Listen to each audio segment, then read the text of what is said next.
Good evening, folks, and welcome to the live stream. A little bit late, and I noticed somebody noticed that I was a little bit late.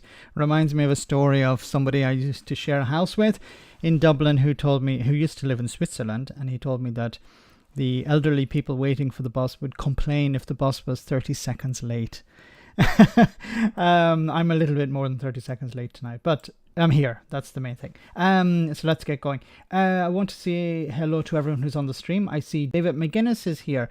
I can't see who came before, but David is here. Check out Indie Truck Davies, the Two Davies YouTube channel. We also have Colin. Great to see you, Colin. Hope you're well. Enzo the God is here. Great to see you, Enzo. Raven 1983 Witch is on. Great to see you once again. Amax C is on. Great to have you on. The Freckled Punny is here. Great to see you once again. Ak is mad. Great to see you, Ak is mad. Ava is on. Great to see you, Ava. Hope you're fine. We also have Ashadash. Great to see you. Sophie. Great to have you on. Hope you're well. Arc Office. Great to see you. Jared Mack. Great to see you too. Hope you're well. We also have Killer. Thanks for moderating once again, Killer. Hope you're fine. Who else? Verti is here. Hope you're well over there in the Canary Islands. Greetings and salutations. We bring bleach enemas for the Tories. Oh my goodness. Roisin Malone. Great to see you, Roisin. Fearless Wolf. Good to have you on. Hope you're well up there in Scotland. We have also Wim is on. Who else do we see? Stefan is here. DJ Marty is on. We also have Alex is here. Fearless Wolf, did I say already? Hello. Did I? Oh, I have some mosquito in here. Did I already say hello to Fearless Wolf? CGM is here. Good to see you, CGM. Hope you're well. We also have Shane Audrey. Great to see you, Audrey. Hope you're well. In bed, not too well. I'm sorry to hear that. I hope you're feeling better soon. Sorry for not personalizing it. Don't worry. Hope you're feeling better soon. We also have 91 Leeds. Oliver. Claire Sweet. Great to see you, Claire. We also have Chatty Rat. Young Ralph. Alistair. Great to see you, Alistair. And so many more. Hope you're all very well. Hope you had a nice weekend and you're ready for another week of madness. A few things to talk about tonight. Of course, Matt Hancock delivering his evidence to the COVID inquiry, and he issued an apology. So we'll get to that, and then we'll get to a response from the victims, or the families of the victims. Talk a little bit about a little sort of Brexit story as well. Something pretty minor, but we could sort of link it to Brexit in a way. Cost of living and other political mess. That's the other political mess that's evolving around the Conservative Party. But we'll get to this story first. Hancock says he is profoundly sorry for huge error in UK's pandemic planning. Hancock expanded on his belief that the UK's pandemic planning was wrong, and he says that this problem was for other countries too. Okay, but there are a number of things, if we turn our minds back to 2020, what happened? The first cases appeared in Italy, and other countries around Europe decided, okay, we need to start planning to deal with this pandemic. What do we do? Do we issue lockdowns? Do we restrict people's movement? What do we do? And actually, let's go back even before Italy. It was in China when there were Cobra meetings held in January, I think it was, early January, when the cases began to rise in China. And Boris Johnson couldn't be bothered to attend those Cobra meetings. Like, that was really important. I think it was 7 Cobra meetings he missed, 7 or 8. But then when cases arrived in Europe, of course they began in Bergamo in Italy first. The response from Boris Johnson and the Tories was, oh, well, it's just happening in Italy. It's not going to come over here. We're okay. There's nothing for us to do. And of course, I think they went ahead with a number of sporting events. I think it was the Grand National or football football game, I think it was, against the advice. I think at the time, SAGE advised against it. And then the government went, yeah, whatever, let's go ahead with it. So it wasn't the case, like in other countries, the response was different. I think the lockdown here in Italy was much stronger than it was in Britain, and it lasted for a much longer period of time. And a mask mandate was longer. It started much earlier than in the UK, and it lasted much longer after the lockdowns finished. So he can't really say that none of us were really prepared. Yes, nobody was prepared for this type of pandemic, but we I've mentioned on the channel a number of times about exercise sickness, which was about preparing for the pandemic, and it was ignored. Anyway, he goes on to apologize. I'm profoundly sorry for the impact it had. I'm profoundly sorry for each death that has occurred, and I understand why for some it would be hard to take that apology from me. I understand that. I get it. But it was honest and heartfelt, and I'm not going to be talking about my emotions and how I feel, but that is honest and true. And all I can do is ensure that the inquiry gets to the bottom of it, and that for the future we learn the right lessons so that we stop the pandemic in its tracks much, much earlier, and that we have the systems in place ready to do that, because I'm worried that I'm worried that they're being dismantled as we speak. I don't know how sincere Matt Hancock is. James O'Brien believed he was one of the better people in the party, in the government at the time. He didn't break the rules like Boris Johnson did. So the bar has been set extremely low. So anyone better than Boris Johnson is sort of viewed as some sort of reasonable person. It's almost not heroic, but better. But he messed up. He should have followed the guidance of. He should have listened to SAGE, and he didn't, as he should have. Part of the blame lies with Boris Johnson, but part of the blame lies, of course, with Matt Hancock. He was the health secretary. And I said, during the briefings, why wasn't Matt Hancock or Boris Johnson wearing a mask at the very beginning? That would have sent a message to the public, you have to wear a mask, and that would have helped a great deal. Couldn't stop the Cheltenham Festival and the Gold Cup. Funny how Dido Harding is a member of the Jockey Club. Well said, Derek, yes. And the amount of money that Dido Harding received, £37 billion. And what has happened to that money? Has there been an itemised bill? No. So just some other related news. Boris Johnson committed an ambiguous breach of the rules when he failed to get permission from the Ministerial Appointments Watchdog before taking a job as a Daily Mail columnist, which has led to calls for a reform of the good chaps system. It's, once again, these sort of parliamentary or ministerial committees, they have no teeth. They say, please, Boris Johnson, if you're going to take a job, please let us know beforehand. And then he doesn't really bother. And they're like, okay, well, next time, please do it. It's like the House of Commons. You can lie in the House of Commons, but there's no punishment. You're not even asked to come back and correct the record. There's no punishment whatsoever. Like, not even a punishment. You're not even asked to correct the record. You're expected, but you're not forced to. The Conservatives will not investigate a claim by a TV producer that one of its London mayoral hopefuls groped her at number 10 as a spokesperson for Rishi Sunak said Downing Street was a safe place for women. Okay, that makes a lot of sense, doesn't it? They will not investigate a claim. Why not? Why would they not investigate a claim that a TV producer was groped by a London mayoral candidate? Is it to protect the candidate? There's a chance. Oh, look, we need to protect this candidate because we might be able to get Sadiq Khan out of office. and then we'll be able to do a load of really bad stuff for London. That's what we want. So if there's a chance that somebody has been groped, well, we just ignore that. Like, God, what was the vetting process here?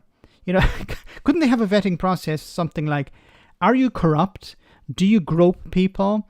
If you answer yes to any of them, you're probably not a good candidate for political office. Senior doctors in England have voted to strike in overwhelming numbers for the first time in the row over pay. The announcement came after the Royal College of Nursing said its members have failed to vote in sufficient numbers for further strike action. Have failed to vote. Not voted, I think. No, maybe it's the nurses are not on strike, but junior doctors are. Senior doctors are.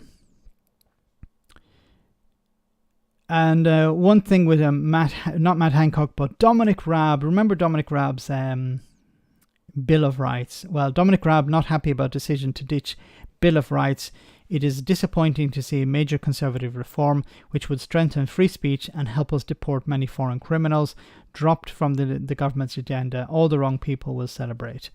The government has scrapped Dominic Raab's Bill of Rights plan, which wanted to repeal the Human Rights Act 1998 and ignore the European Court Convention of European Court of Human Rights, or European Convention on Human Rights.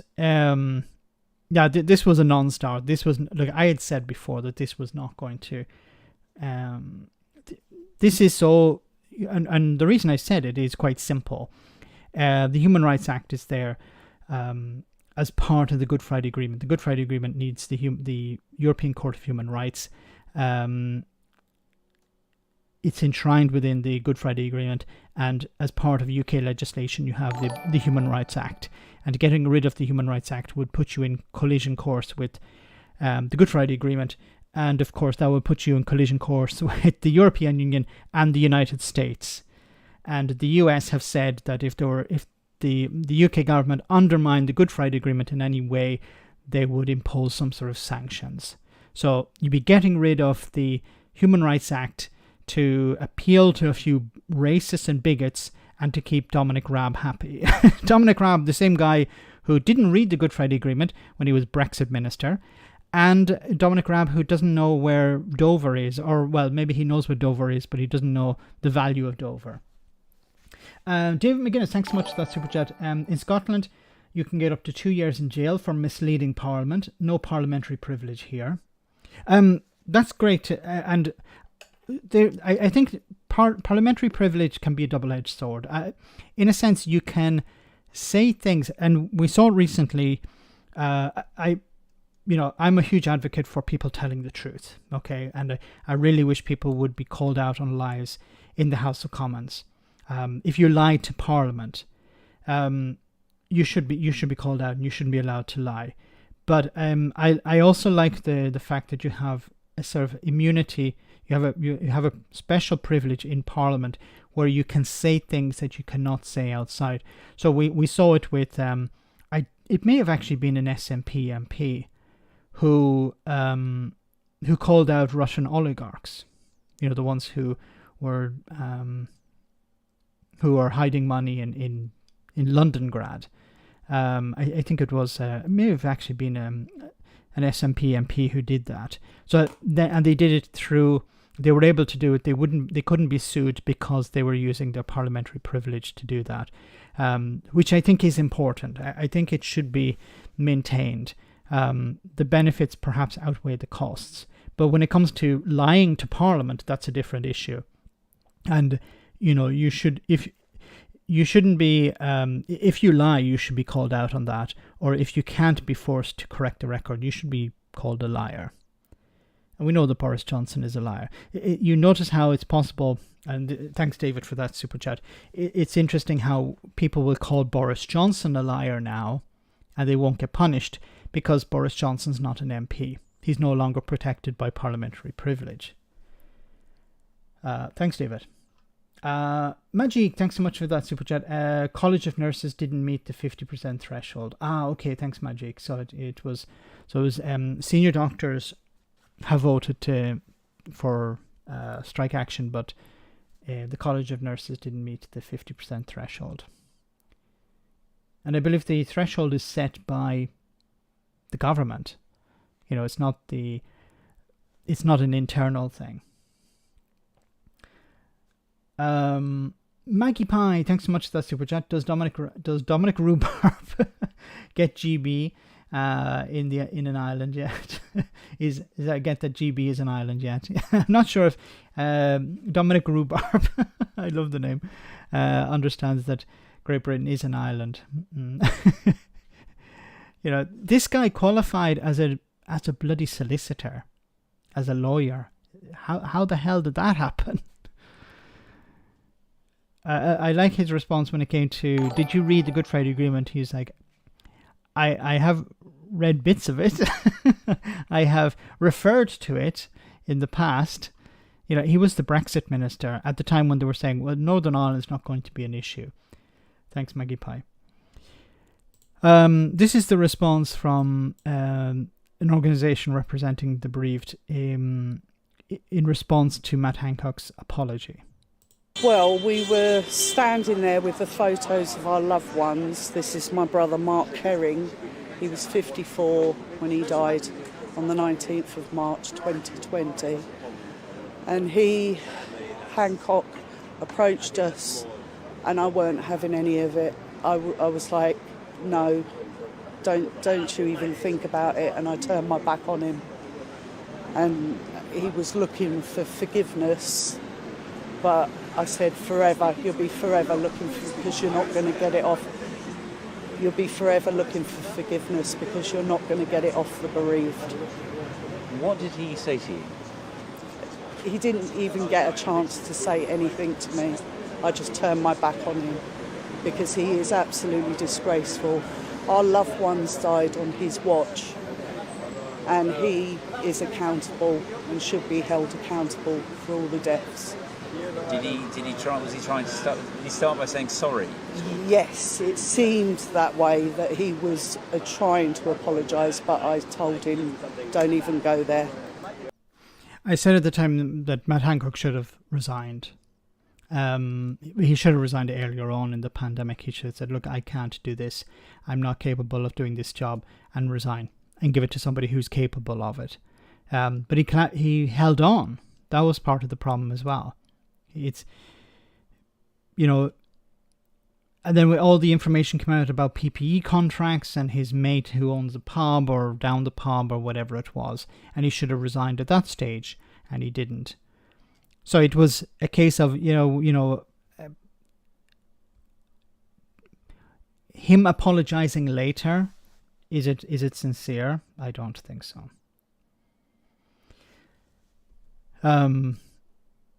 So many people could have been saved, but it was about protecting the party as opposed to protecting care homes or about protecting the NHS. It was about protecting the Conservative Party, for first and foremost. At the beginning it was ignore the pandemic, and then when they realized they couldn't ignore it, it was, okay, how do we protect the party? How do we protect the government from criticism? Blaming everyone else. Blaming the public for not following the guidance or following the rules. Okay, guys, I want to move on to another topic here. This is a sort of small Brexit story that was dropped today, actually, but it was off most people's radar. So it says here at 14:30 Central European Time, Mairead McGuinness and Jeremy Hunt will sign the EU-UK Memorandum of Understanding on Regulatory Cooperation in Financial Services. So this is pretty big news, maybe. So as we know that when the TCA was signed, the financial services sector were going, hey, what about us? Why aren't we included in this as well? Why are you doing a trade deal based only on goods, not on services, and in particular financial services? Well, that was forgotten about. Remember, it was all about fish, something as big as the lawnmower industry. The music industry is much, much bigger, infinitely bigger than the fishing industry, and they were thrown under a bus. Daniel Ferry, who's a spokesperson for the European Commission, said here on Twitter, it will set out a forum to facilitate dialogue. It does not restore UK access to the EU, nor prejudices adoption of equivalence decisions. So it's basically just a chat. It doesn't really do anything. And here's the communique from the European Commission. It's quite short. I'll just read it very quickly. Good morning, good afternoon, everyone. Good afternoon, Chancellor. We know that you're under pressure, under time pressure, so I'm going to be very brief. As you can see, we've signed. That's the proposed. That's the proposal of the Chancellor's visit.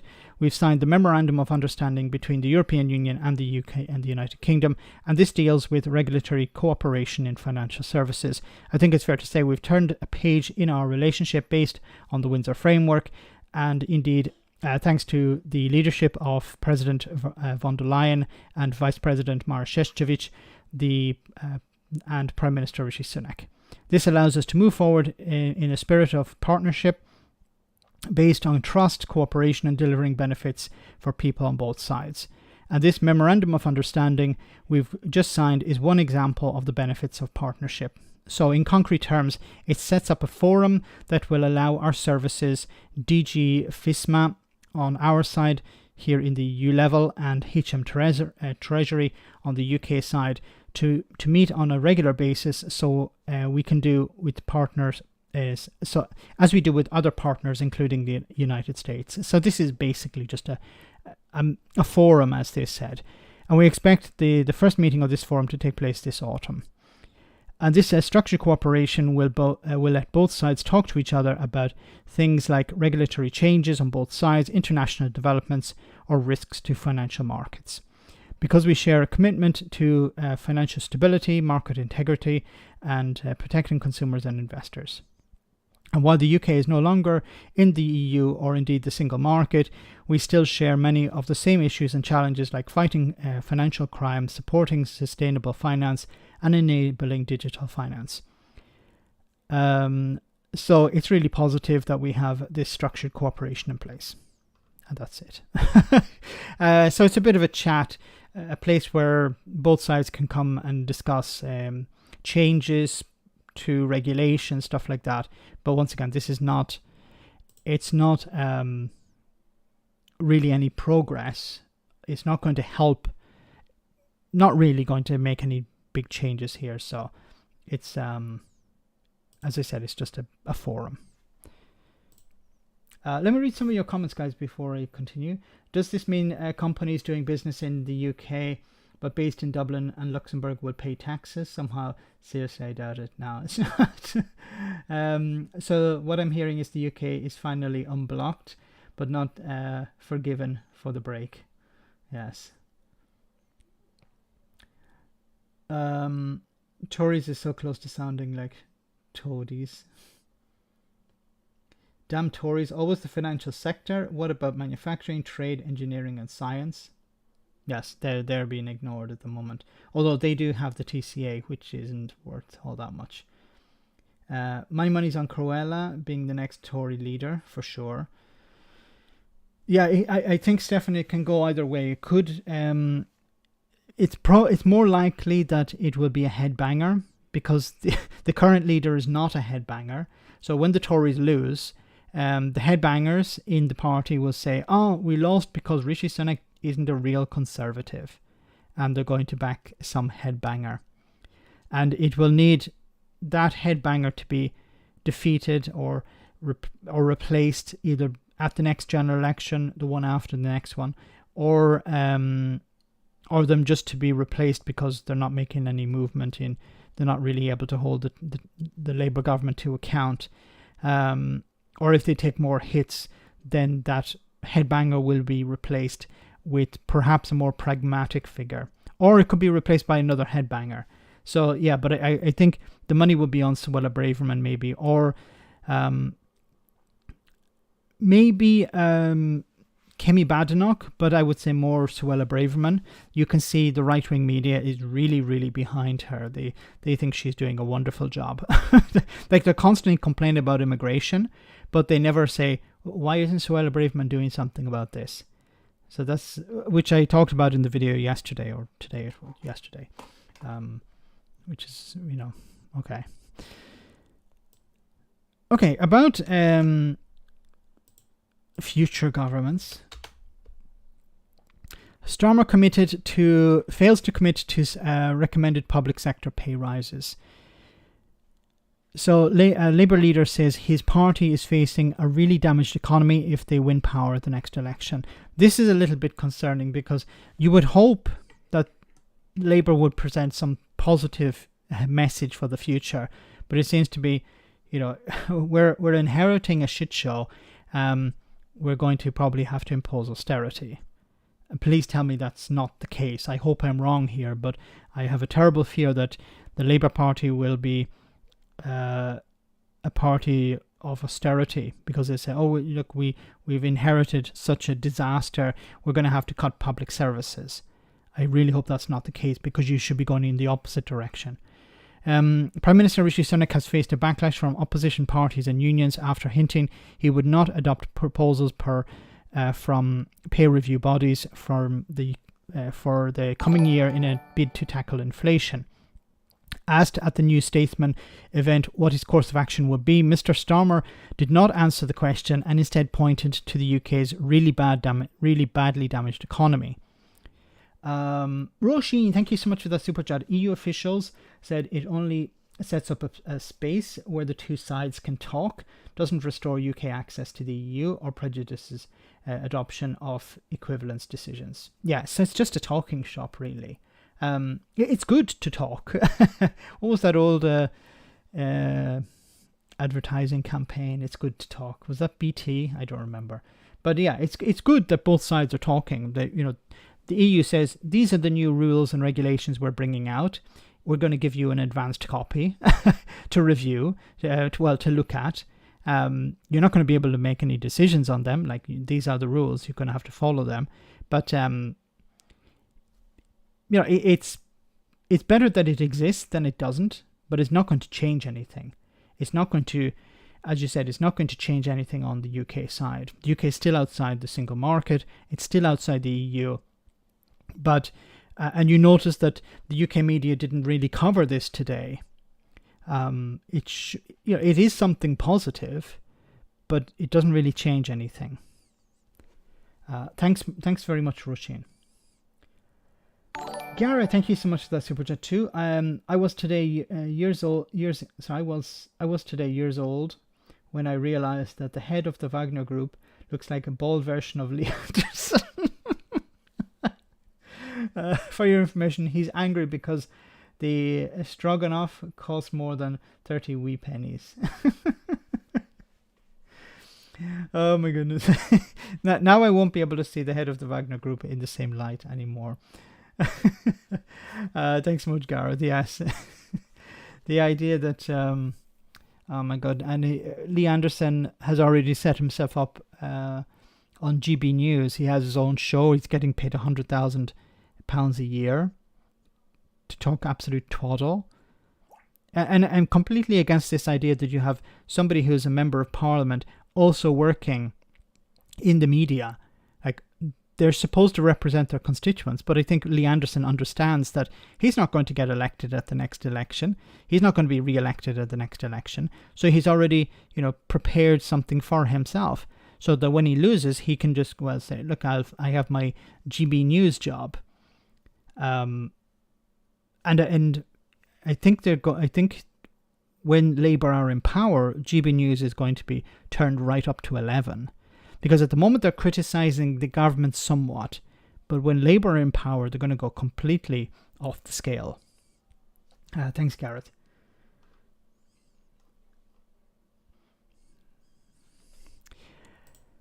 Peer review bodies take evidence from sectors like the NHS and education each year, as well as submissions from government, before saying which wages should be introduced across.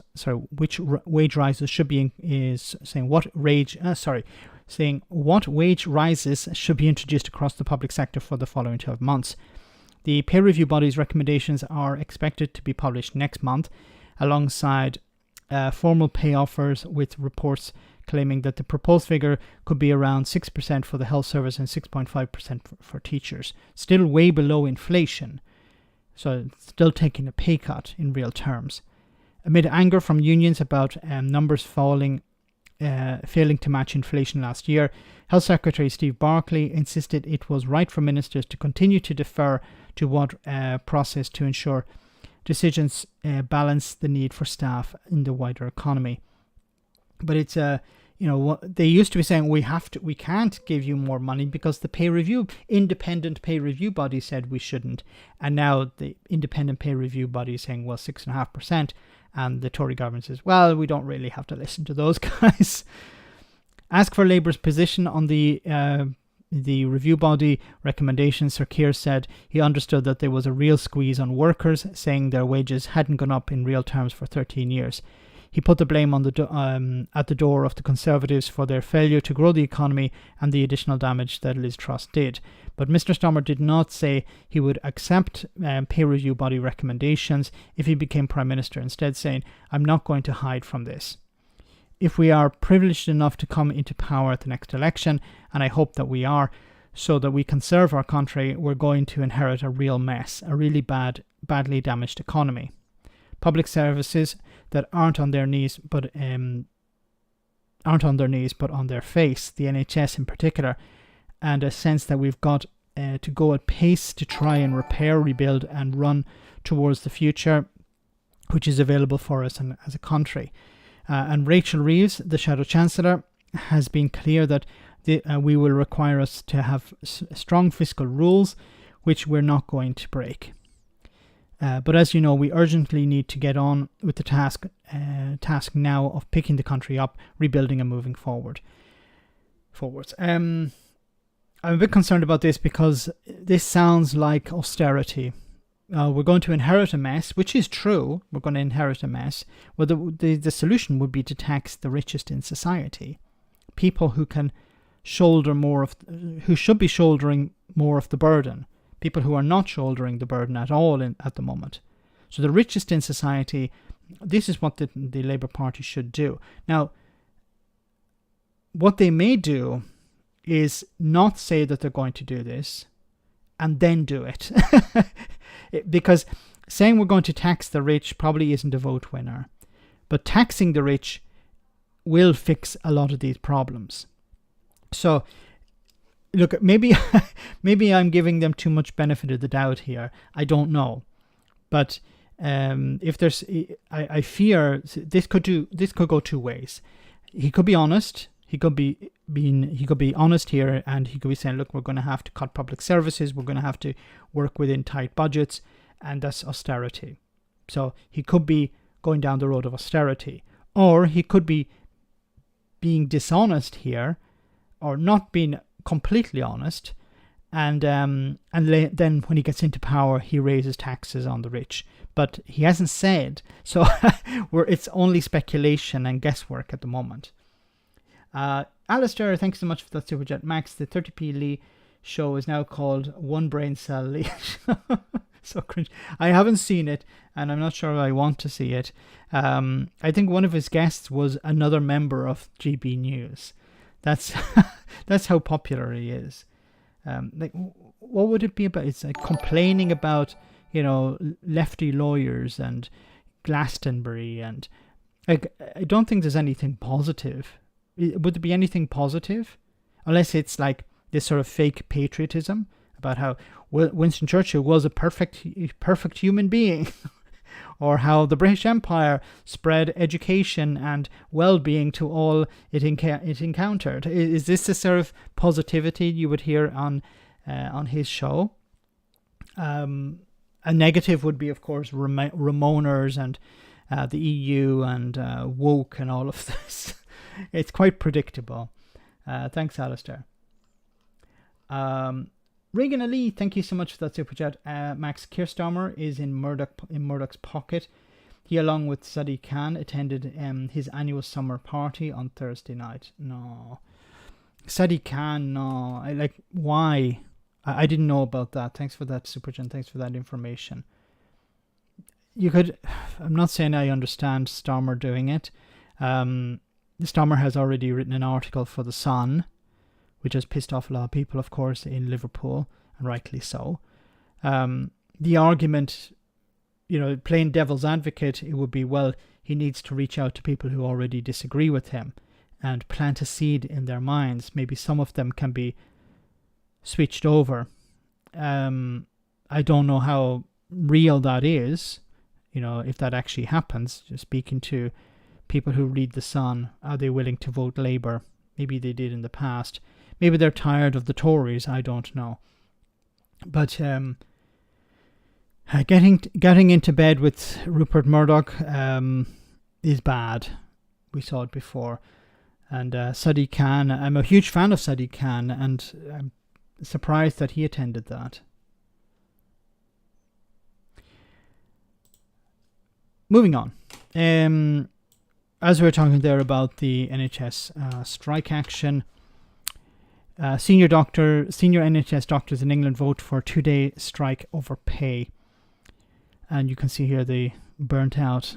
This is a massive problem. There's a shortage of labour, a shortage of doctors, and whatever doctors are working, are available, they are overworked as well. Senior doctors have voted in overwhelming numbers to go on strike over pay for the first time in nearly 50 years in an attempt to put pressure on ministers to reverse deep cuts to their salaries and have experienced since 2008.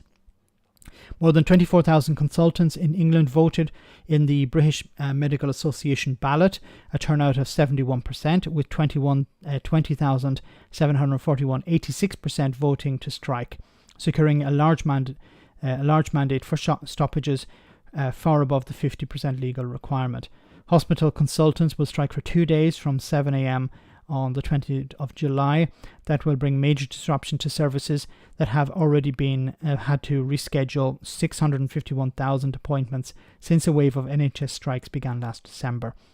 The BMA Consultants Committee urged members to vote in favour of strike action after talks with ministers about restituting pay levels, which have declined in real terms by 35% over since 2008-2009 broke down. We're not talking about people who are on the breadline here, but I think it's if their pay is not increasing, then they're more likely to leave and work abroad, find a job in another country, or in another sector. So you need to hold on to that. I know it's. Consultants are not going to garner as much support as maybe nurses or junior doctors.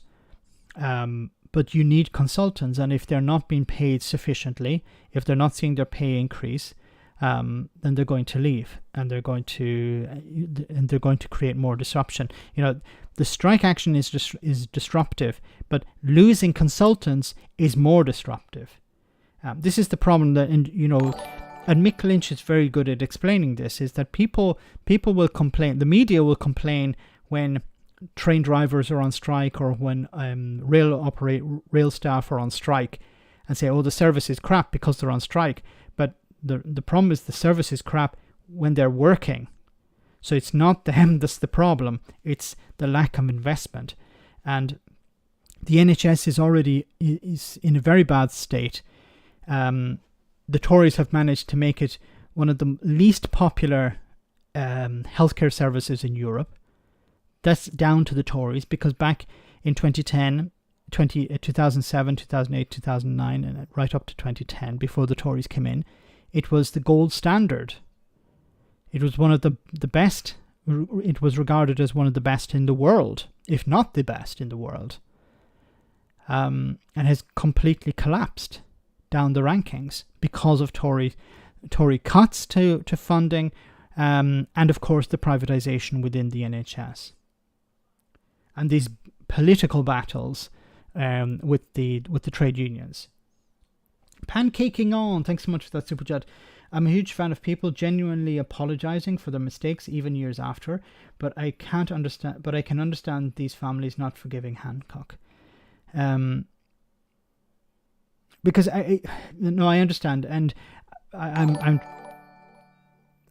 not being critical of Matt Hancock because he's a Tory.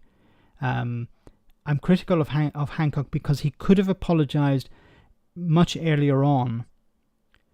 When he resigned, he didn't apologise. That was the moment when he resigned. And not just but when he did resign, he apologized because he got caught. He apologized for his action for the reason he resigned, but he didn't apologize over the pandemic. Now he's apologizing. So he knew. Why is he apologizing now? He knew he was doing something wrong. He obviously knew he was doing something wrong at the time, and he should have apologized. This was something apolitical. Look, and I've said before, I would have had respect for Boris Johnson if Boris Johnson had come out of hospital and said, I'm sorry about what we did to the NHS up to this stage when Boris Johnson went into hospital. He could have come out and he said, I'm going to focus on the NHS. I would have actually, done pretty much a 180 on Boris Johnson at that stage. But he didn't, because Boris Johnson is a narcissist. He doesn't apologise. Boris Johnson, if you were to ask him about the pandemic, I did everything right. I did nothing wrong. Other people made mistakes, but not me. Like, Boris Johnson can't apologise because he's a narcissist. Narcissists don't apologise. If they do, it's not meant. Thanks for that pancake on. I think the only person who truly knows whether Matt Hancock meant the apology is Matt Hancock himself, and we may never know, unless he's going to write a book. Hopefully he doesn't, or he has already written a book, maybe. Fearless Wolf, thanks so much for that super chat. I'm sure William can donate another 3 million. Every little helps. Sarcasm. Is that, Prince William? Is about the homelessness. Isn't it? Prince William is involved in... I haven't read the whole story, but I saw something on social media about Prince William getting involved in homelessness charities or issues. Once again, maybe I'm being overly caring.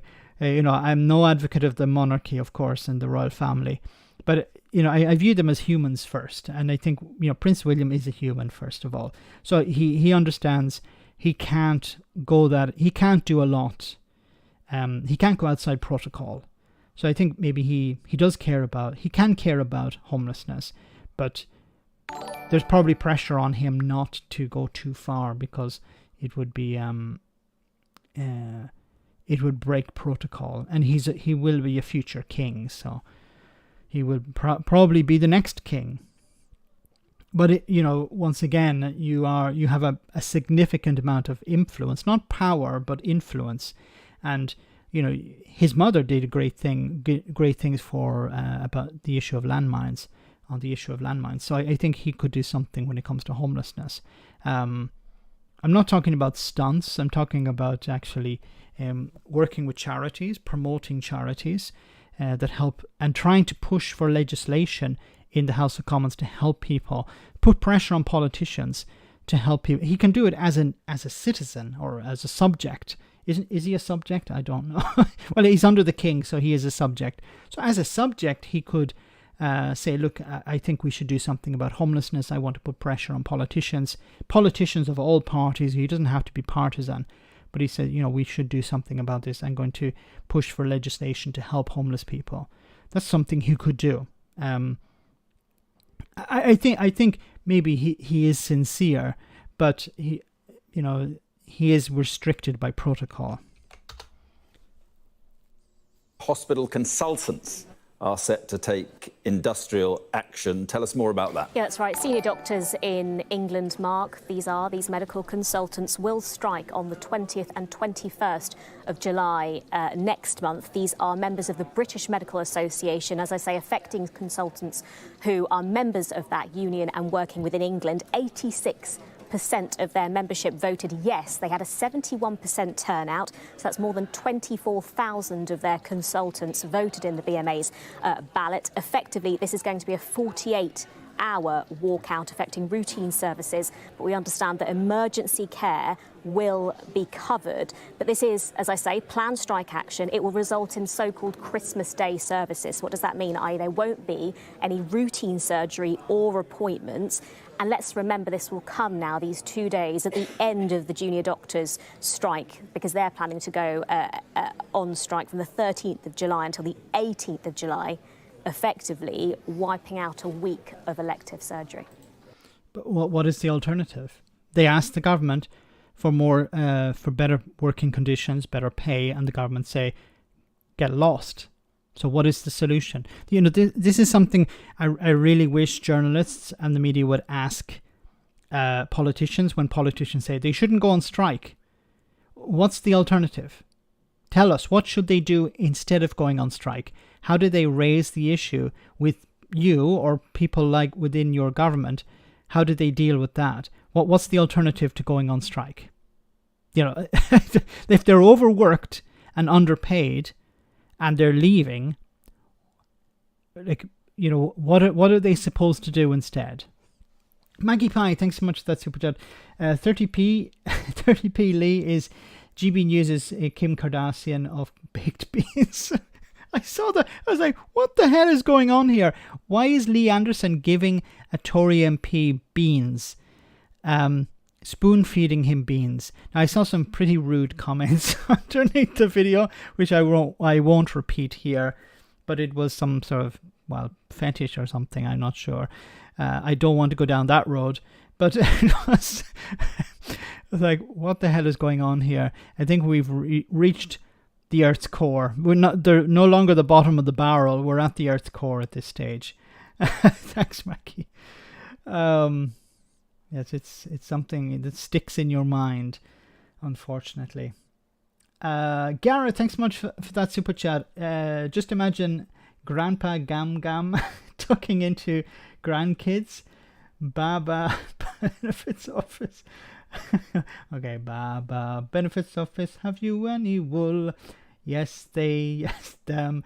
Yes, they. 3 being sorry, let me go again. Okay, I'll try again. God. Garrett, what have you done to me? Okay, Benefits Office, have you any wool?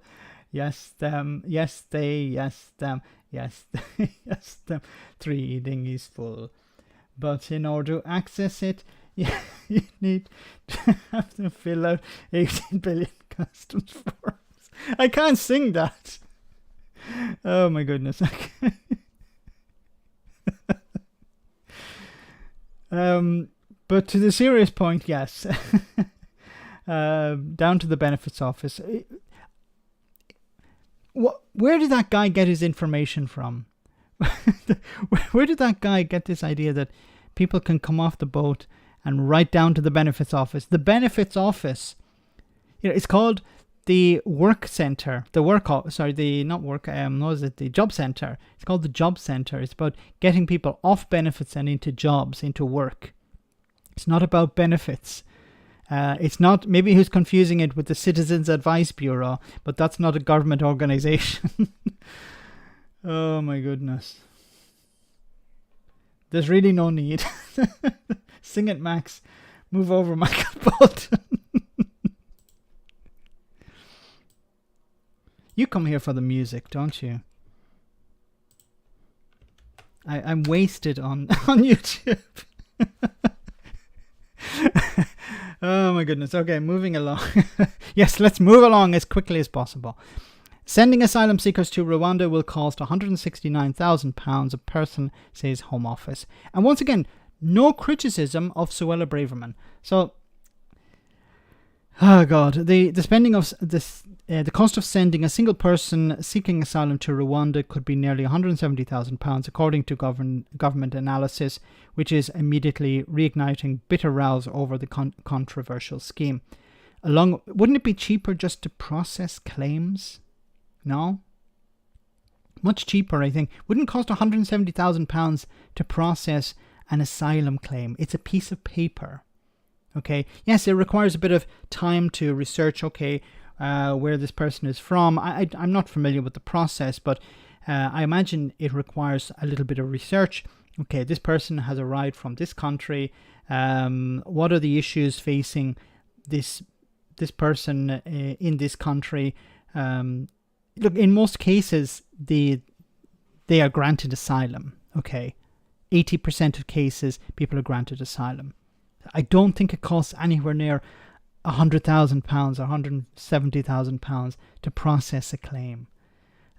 So it would be cheaper just to process the claims. Hire the staff you need to process the claims. Heinz means lies. Freckle Bunny, thanks for that. Maxis has left the building. Oh my goodness. Gareth, thank you so much for coming on. Encore, Max. Encore. Ole. No, there will be no encore. Apologies. I hope you enjoyed it the first time around. Good to see you as a subscriber for another month. Yay. Long-awaited impact assessment of the illegal migration bill has conceded that ministers do not know the overall cost of implementing plans to detain and deport anyone who arrives in the UK by irregular means. Now, imagine if the Labour Party were in power, or the SNP in Scotland were in charge of immigration, and they said, we don't actually know how many people are coming in. Well, how do you think GB News and Talk TV and other right-wing commentators would respond to that? Would they be, yeah, that's okay? But when Suella Braverman does it, yeah, it's fine. Nothing to see here. Former Immigration Minister and Conservative Chair of the Commons Select Committee said on Tuesday that the figure did not sound like the value for money and that the scheme was difficult to justify on top of other concerns. The value for money question is an important one, but it's worrying that the Home Office are saying themselves that they can't be certain that these figures are accurate and are predicted, that they are predicted on the Rwanda scheme acting as a deterrent, and to date they have not seen it as a deterrent, said Caroline Noakes, the chair of the Women and Equalities Committee. It comes at the start of a pivotal week for the government's flagship policy, which is meant to stop the boats, one of Rishi Sunak's 5 key promises or pledges, or promises or pledges, which was it? Because he promised to do it, and then he said, "Yeah, it's a goal we have. It's a guideline." Peers have already threatened to derail the bill when it comes to the upper chamber on Wednesday, and they can do that because it's not part of a manifesto pledge. If this had been part of a manifesto pledge, then it would have to be sort of waved through at the House of Lords. Hedgehog Legs, great to see you once again. Hope you're well. Thanks for that support.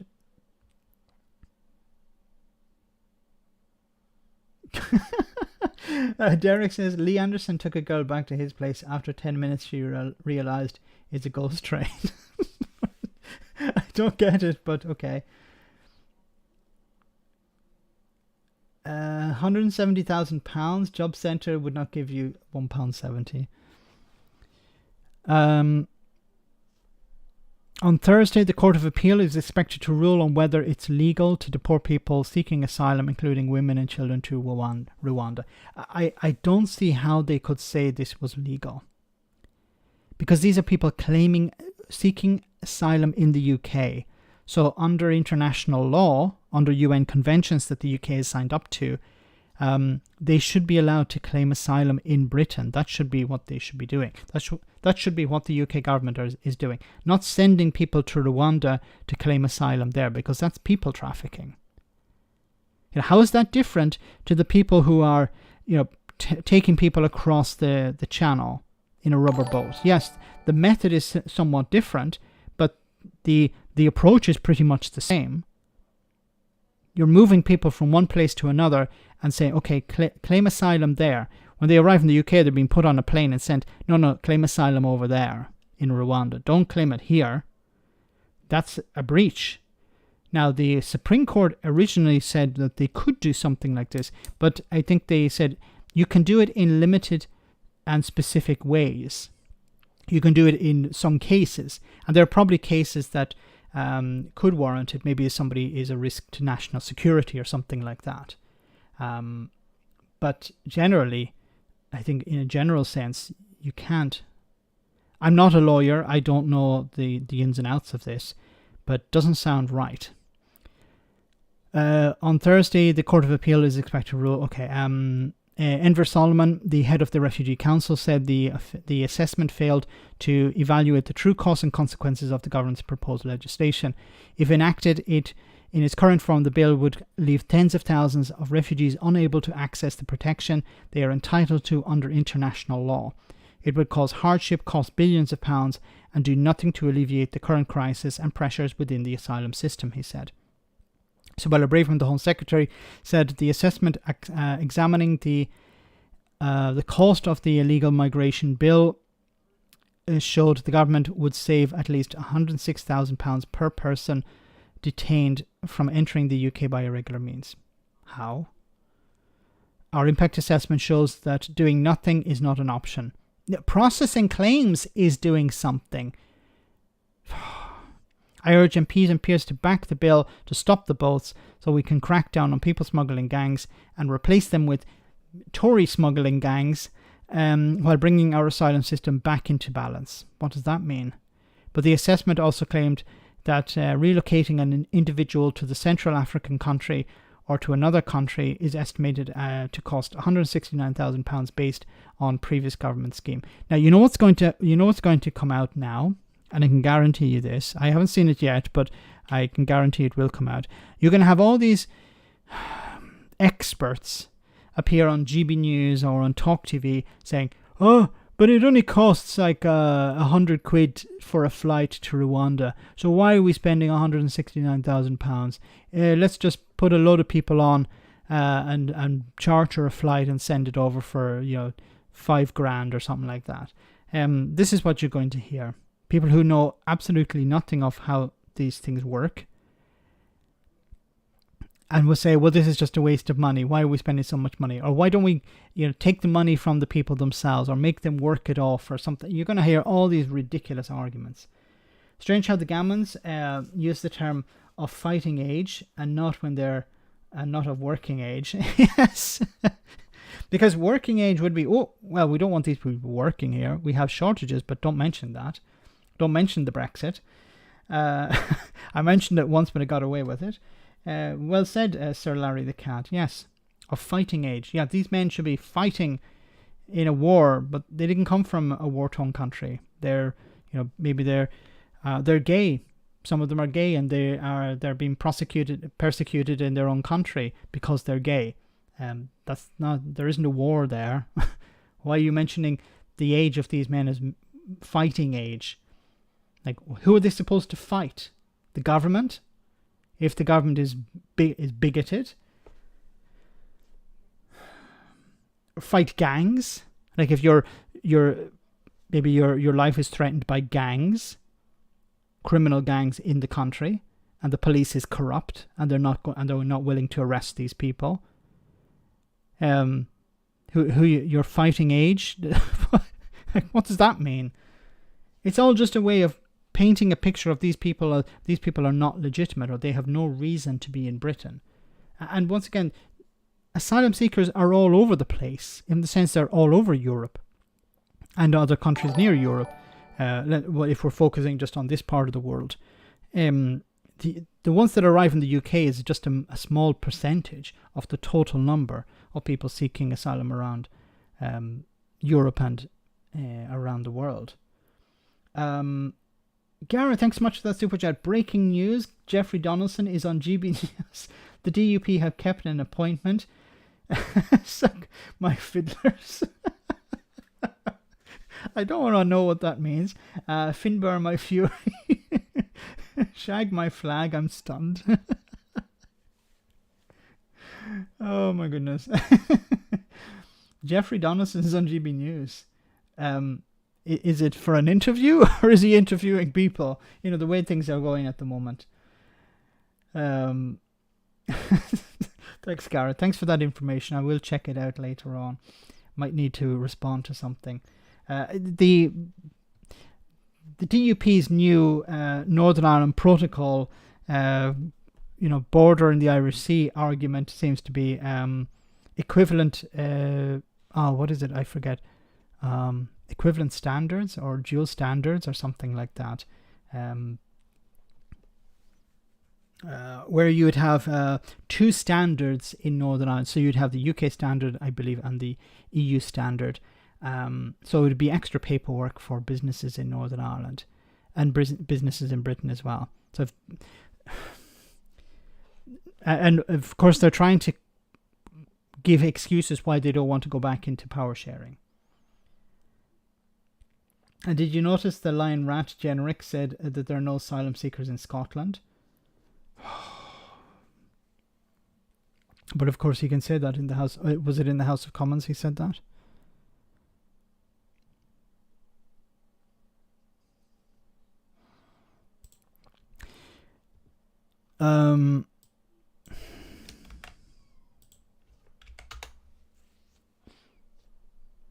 A thought on breast cancer? Well, look, No, there was a little bit later in this interview, if I can find it. Yes. Is what Also saying that they can't be certain that these figures are accurate, and they're all predicated on the Rwandan scheme acting as a deterrent. And to date, we've not seen it act as a deterrent. What you've particularly been focusing on is those that find themselves caught up in the system, how they're being treated, how they're being looked after, and what, if anything, we can do to make that a more humane process. So we looked particularly at pregnant women who all too often are moved around, even in late stages of pregnancy or shortly after they've given birth. We are saying to the Home Office that pregnant women should only be moved after medical advice has been taken, but we're particularly concerned that there should be no moves to detain children as part of family groups, and certainly some of the government's new proposals are not talking about excluding. Caroline Noakes sounds not like a Tory. She doesn't sound like a Tory. She should be in the Liberal Democrats or maybe the Labour Party. We should be treating people with respect. What? Are you in the same party as Suella Braverman? Why haven't you resigned already? Why haven't you crossed the aisle? Just wanted to cover that part because you actually hear somebody saying, yeah, we actually should be doing something. Because if we look at other Tories, one in particular, Tory party says it will not investigate groping claims against Daniel Korski. The Conservatives will not investigate a claim by a TV producer that one of its London mayoral hopefuls groped her at number 10 as a spokesperson for Rishi Sunak said Downing Street was a safe place for women. So it's a safe place as long as you don't mind being groped. Okay, that's it. The Tories are facing questions about their vetting and selection process. There's a vetting process? I thought it was just, are you a Tory? Yes. Welcome aboard. You're going to be our next candidate for. We're running out of people, so beggars can't be choosers. We're losing people left, right, and centre. They're either throwing me under a bus. This is Rishi Sunak. They're throwing me under a bus with by-elections, or they're just giving up on the party and not running at the next election. Anyway, the Tories are facing questions about their vetting process, selecting process, after allegations by Daisy Goodwin that Daniel Korski put his hand on her breast when she met him 10 years ago in number 10 Downing Street. Goodwin wrote in the Times that she had visited Downing Street to discuss a possible TV project with Korski, then an aide to the then Prime Minister David Cameron. A defiant Korski doubled down on Tuesday in an earlier denial, saying in a statement that politics can be rough and challenging business. He added, unfortunately, in the midst of the demanding environment, this baseless allegation from the past has resurfaced.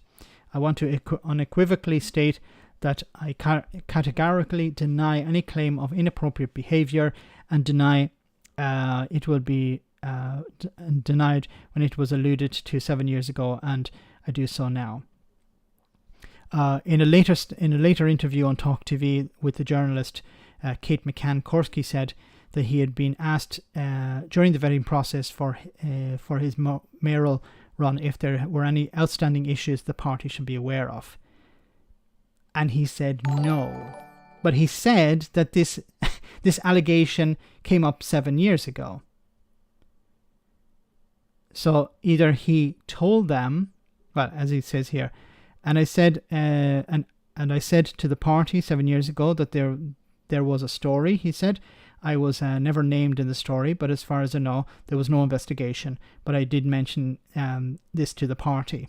The allegations had come up again when at a time when he claimed he was the front runner in the mayoral contest. Korsky also said that he had written to Goodwin after the meeting, congratulating her on some of her professional success. She didn't respond, he added. He said, adding, but you know, people are busy. Goodwin wrote in the Times, when we both stood up at the end of the meeting, I went to the door. The SPAD, special advisor, stepped towards me and suddenly put his hand on my breast. Astonished, I said loudly, Are you really touching my breast? The SPAD sprang away from me and I left. Although I suppose legally his action could be called sexual assault, I had to say that I did not feel threatened. I was older, taller and very possibly wiser than the SPAD, and having worked for the BBC in the 1980s, I knew how to deal with gropers. Korsky, in a shortlist on Conservative candidates in the London mayoral contest, which pits him against two other contesters, Susan Hall, one of the rivals in the race, told The Sun that it was for him to decide what he's going to do. Richard, thanks much for that super chat. The vetting process is, have you been suspended for sexual misconduct, lying, corruption, lying, cheating, and general misbehaviour? Welcome to the Tory party. It sounds like, you should actually, the groping people is sort of, one of the requirements maybe. Wasn't there a guy, what was it, Pincher? Wasn't it Pincher by name, Pincher by nature? Boris Johnson was defending him to the, marching, was it? No, that was a different guy. That was for corruption. I was going to say they marched the MPs up to the top of the hill to defend him, but that was a different guy for corruption. Korsky by name. It's Magic, thanks so much for that super chat. 400, not 178,000. Not sure what that is. Thanks, Richard. Break time, yeah. Oh my goodness, I forgot. How terrible of me. Well, it's almost finished. Damn it. Yeah, funny moment. Let's go for our funny moment. Damn it, I'm all over the place today. Originally a holding cell for illegal immigrants, it's recently been refurbished to the highest order. It looked bigger in the photos. Yes, it did. Where's the bed? Just up there there's a bar you hoist your feet in under, hang down upside down with your arms crossed, happy out. Right. Yes, we had a family of bats living in here a few years ago. They seem to really enjoy it. What's the rent? It's £900 per month excluding water charges. Where does the water come in? Now, I think you're going to love this, right? Okay. There is none. Well, how are you meant to cook or shower? Well, not many people realise this, but after 6 months the human body practically washes itself. I don't think that's true. Well, what do you expect for $9.50 a month, mate? You said $900 a month. Yes, well, I just got off the phone from the landlord there a second ago, and he said something about market value or... Market value? Yeah, it was difficult to hear. He was out in his yacht, the reception wasn't great, you know yourself. And also his accent's a bit funny, because he hasn't been back to Ireland in about 20 years. What's crime like in the area? Oh, it's the best. When you say the best? And proximity to public transport in this property is second to none.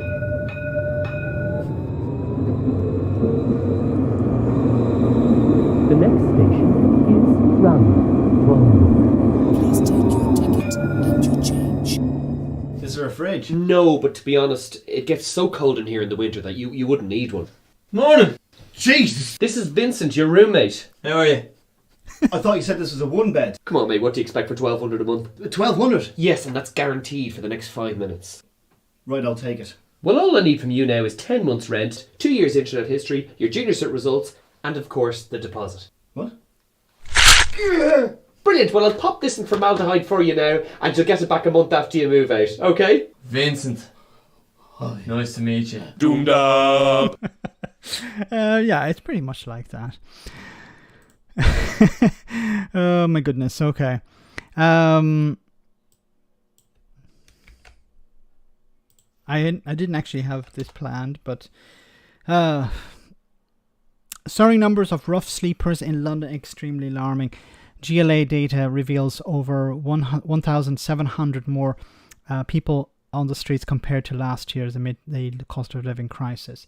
Maggie Pie, thanks so much for that super chat. The Taliban's vetting process is probably better. Yeah, it would be a lot better, I think. Any process would be better than, it's like, are you willing to take bribes? No. Well, then we don't want you. Are you willing to, we'll try again. Are you willing to take bribes? Yes, I am. Welcome aboard. Thanks, Maggie. Rough sleeping rough sleeping is soaring in London with over 1,700 more people on the streets than last year, a 21% rise according to figures from the Greater London Authority. The increase from 8,329 people seen sleeping rough in 2021-2022 to 10,000 in 2022-23 was described as categorically terrible by Richard Henderson, the chief executive of Homeless Link Frontlines charity, and extremely alarming by Sadiq Khan, the Mayor of London. Emma Haddad, the chief executive of St Mungo's, a leading homeless charity, said it was a tragic reflection on the impact of the cost of living crisis and the severe lack of affordable housing. Rough sleeping fell last year as a effect of the government's Everyone In initiative during the pandemic was felt. The combined homelessness and information network which produced the figures for the GLA said the jump was likely to the reflection of increase in the cost of living and the wind down of the COVID-19 emergency provision. Now, if homelessness was pretty much wiped out or dramatically reduced during the pandemic with the Everyone In initiative, then why not continue it? It was a success. Why not continue it? So you can see numbers went down, constantly increasing. They went down in 2021-22 because of that initiative. The figures illuminate that the scale of the challenge facing the Prince of Wales, who this week launched a scheme to end rough sleeping by giving homeless people permanent housing rather than putting them in temporary accommodation. This is what people need, exactly. This is what people need, is not temporary accommodation. They need permanent housing. Because if you want to get a job, if you want to rebuild your life, if you want to have something long term, you need permanent housing. Temporary accommodation fixes the problem temporarily. If people want to have a home, if they want to start their lives again, they need permanent accommodation. And that's what needs to happen. Because then if it's temporary accommodation and that they run into some problems, then they're out on the streets again. It requires investment, it requires money, it requires political will, which is very much in short supply at the moment. And until, I'm hoping with the Labour, you can sort of write off the Tories at this stage because they don't give a crap, but we're hoping that at least the Labour Party will deal with this. They will say, okay, we need to deal with this crisis. But unfortunately, I think, once again, homeless people are at the very bottom of the social ladder and they're always forgotten about because they have less power than anyone else. They only have a number of charities representing them. The government has also made a manifesto commitment to end the blight of rough sleeping by the end of the next Parliament. We've heard this before. Look, wasn't it Tony Blair said he would end it by 2010? The Tories are saying, yeah, we'll end it by 2030 or by the end of the next Parliament. Well, the next Parliament, are you talking about this Parliament or the next? Well, the next one will be in 2026 or something like that. No, it wouldn't be in 2028.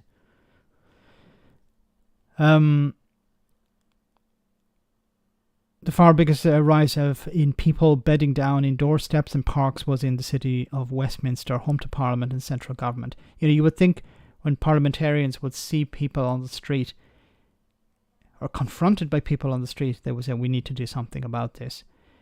You know, it's different if you live in the country and you have no you don't see homelessness every day. But if it's around where you work, Matt Downey, the chief executive of the homeless charity Crisis, said, at this rate, there's frankly no hope that they will hit the target. He said to see the impact of the Everyone's In initiative undone is frustrating beyond belief, and highlighted the brutality of life on the streets. I think we need to see more. There were some, and I'm not living in London as you know, but if there's anyone who's on YouTube, I may reach out to Political X. You know, he done a very good report on speaking to people on the street. I think it would be great to speak with people on the street in London, to ask them, and also those from charities, to promote this, because there's so many people falling through the social safety net and not getting the support they need. 178 went missing from a hotel. Blessed magic, yes. There was the what happened to those? A lot of them children. Of course, they disappeared into the black market. We don't know where they're gone. Some of them may be trafficked to other countries. They may be working in on all unbelievable sectors, doing unspeakable things, treated in unspeakable ways as well. But they're forgotten about, because Suella Braverman just doesn't care. Brad, thanks so much for that reminder there, your 1 month subscription. We don't do charity in Germany, we pay taxes. Charity is a failure of government's responsibility. Henning Wen, who's completely correct. And I said before, what is the point in having government if it doesn't look after, if it doesn't provide people with the basics of life, food, education, healthcare, things like this. These are the basics that we need to survive. Housing could be added to that as well. What is the point in having a government if it doesn't provide that? You know, we sign, in a sense, we sign up to the social contract of we will follow the rules, we'll pay our taxes, we'll keep our nose clean, but you give us something in return. You give us a functioning society where we get healthcare. We pay for these things through our taxes, through the things we buy, through taxes either from income or indirect taxation. But this is our side of the social contract. Is we follow the rules, we don't break the laws, and we contribute to society. And then what we should be getting in return is healthcare, education, food to eat, and a roof over our heads. This should be what a society is all about. And we shouldn't have charities having to fill in for government. What's the point in having government if charities are doing the work? Thanks, Brad. Number 3, great to see you on the stream. Thanks for that, Max. Scott Santons could be your UBI guy, so I'll take a note of that. Thanks very much. I'll check him out. Let me take a note of that. That's great. Thanks so much, number 3. Yeah, it'd be great to. There was the guy who, I don't know if this is the one you're talking about. Who's the one who's been interviewed? I tried to reach out to the guy who's been interviewed a number of times on different outlets, but he hasn't responded. Maybe he doesn't know who I am. So if you do, and feel free to point people in my direction. If you know somebody who's an expert in anything and is interested in doing an interview, tell them, like, my door is always open. Okay, it's just about time, but we definitely will sort something out. And I'd like to get your feedback on the interview I had with the Brexiteer. There's a lot of comments, positive and negative, but I'd like to get more feedback on that if possible. It wasn't a debate. It wasn't my plan to have a debate anyway. It was just to have a friendly conversation. If it was to have a debate, it would be somebody. I think it would be my decision was not to debate because he's not in a position of power. See, he can't change anything. I think a debate will be with somebody who is in a position of power or has some sort of influence. So I think in that case, a politician, I'd be willing to debate a politician or another YouTuber who is adamant about Brexit being a success. Guys, we're almost at the end of the stream, and before we have our one for the road, which I should have covered before, which I'm a bit late to. There's another story here I wanted to cover, and then we have then we're almost over. Are you in fact a cartel? UK retail. So this was a very interesting, and I probably cover a bit more in maybe in another video. So the cost of living crisis, supermarket executives back fuel transparency, but defend food prices. So supermarkets are making massive profits at the moment, while people are paying through the nose for basic food items. Our market is the most competitive market. I've worked in Central Europe, I've worked in Asia as some of my competitive set, and this is strange today alongside a table who I compete against on a day-by-day my teams compete against. We are trying to do our best customer offer to grow our market share. This is quite a unique opportunity or situation that myself and my peers find ourselves in today. We're absolutely not. We are driven by growing our business by being for our customers. We have transparency insofar as we can see the prices that our competitive sets sell to their products on a daily basis, either through the internet or in the stores. So that's what drives us, and that's what motivates us. And as Mr. Potts said earlier, customers are really savvy. They absolutely will make decisions to who do they shop to based on the pricing. So it's the onus is on us to be the best value. We make, and this is the whole group, 4 pence in every pound, which I don't think is any example of profiteering. We really, without customers and without their trade, there is no Tesco. And we have doubled down on our competitiveness, and genuinely, as we've said recently in our quarterly update, we are the most competitive we have ever been. Well, our business correspondent Paul Kelso has the latest from East London, where he's been visiting a food wholesaler.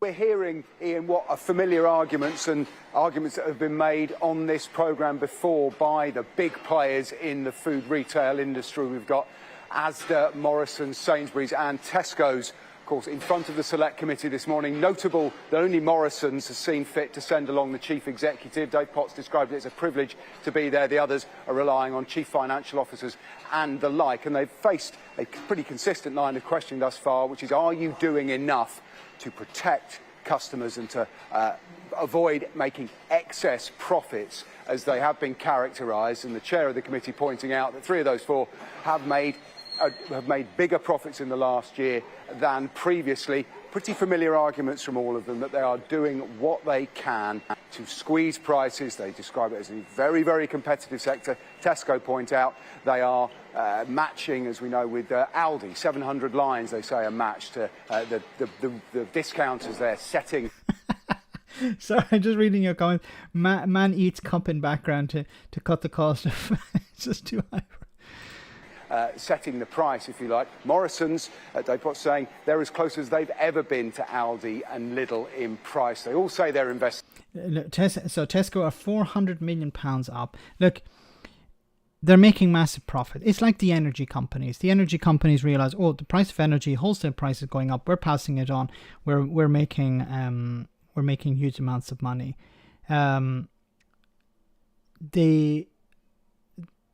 They're businesses. They're not charities. So of course they're going to maximize profit, and they're not looking at the government. They're not looking at the cost of living crisis. They're not looking at their consumers. They're looking at their competitors. What are the competitors doing? So the competitors are lowering prices in some areas to attract in more customers, having schemes where, and they do this all the time, they'd have something whereas, look at, we're dealing with the cost of living crisis by cutting prices on certain items. And that's to get people into the stores. It's not about dealing with the cost of living crisis. It's about getting people into the store because they know that, well, if you buy this one item, you're probably going to buy other items there as well. So it's about getting people into the store, because once you're in the store, you're going to buy whatever you need in that store, and you're not going to move from one store to the next. They've been doing it for decades. And the free market is a myth. It's rigged to encourage cartels, monopolies, block out innovation, competitors, and get bailed out whenever it collapses. Well said, Brad. And it's not so much but it definitely, when it comes to banking, we saw that in the financial crisis, and but when it comes to the supermarket chains, they are, in some cases they are working together, and in other cases they are competing. Their focus is on each other, not on the consumer, and definitely not on government policy. Thanks, Brad. It's up from 1.6 billion, Jim Speak says.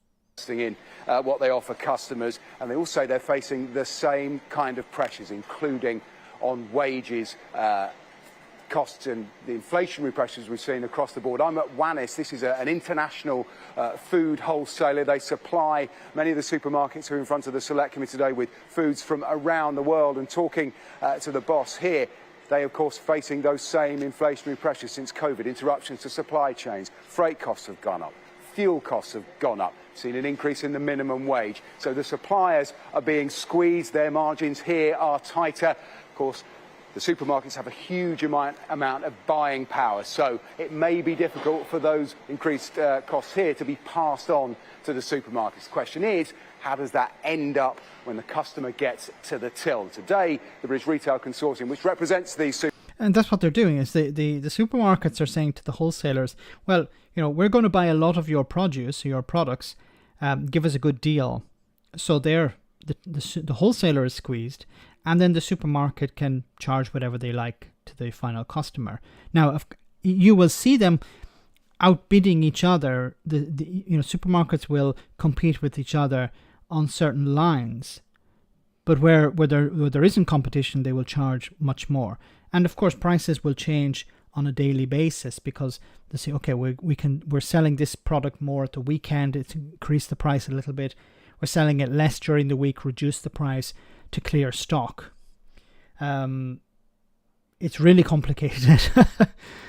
So guys, we're almost at the end of the stream. There was maybe I already covered the store. Let me just double check.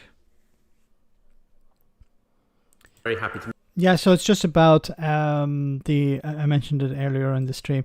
The Bill of Rights is dead. Victims' credibility, but I'd be very happy to meet with her if she would like to discuss this further.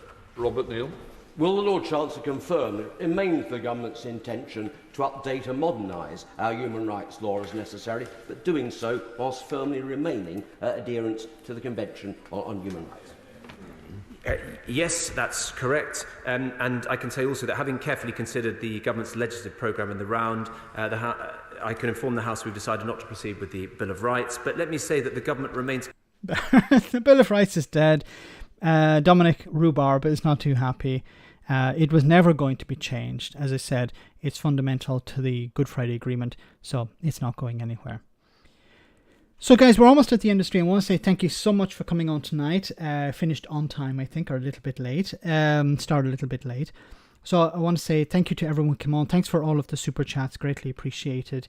And thanks to the moderators for doing a wonderful job. Before we finish, we have our one for the road. I hope you enjoy that. And I'll see you on Friday, same bat time, same bat channel. Hope you enjoy this. Prime Minister, you've been very vocal about your 5 pledges, but some people have accused you of fudging every single question you're asked by repeating your 5 pledges over and over again until they lose their meaning, not that they had much meaning to start with. What do you say to that? Well, look, I've laid out 5 pledges, which are to halve inflation, grow the economy, reduce national debt, cut NHS waiting times, and stop the bets.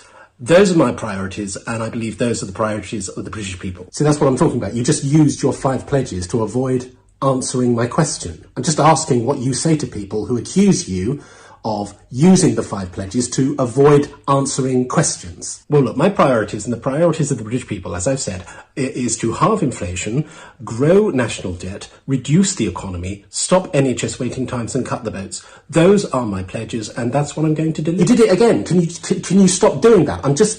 Are you concerned that answering every question with your 5 pledges is going to render them completely worthless because you say them too often? Well, look, my priorities and the priorities of the British people are the same, and that is to reduce inflation, cut the economy, stop the NHS, halve the times and boat the stops. Those are my pledges, and they are promises that I will deliver on. See, the weird thing is that you are actually answering my question by not answering my question. Do you see? I mean, it's fucking infuriating, to be honest with you. Well, look, if you ask the British people what they think the priorities of Britain should be, oh my God, they will tell you it is to halve inflation, stop the national economy, reduce NHS waiting boats, grow the times and stop the halves. And I agree with them, and that's what I'm going to deliver on. All right, well, I've got another question to ask you here, but seeing as you don't answer questions, I'm just going to sit here and play with one of those things that you get in gift shops that go, oh.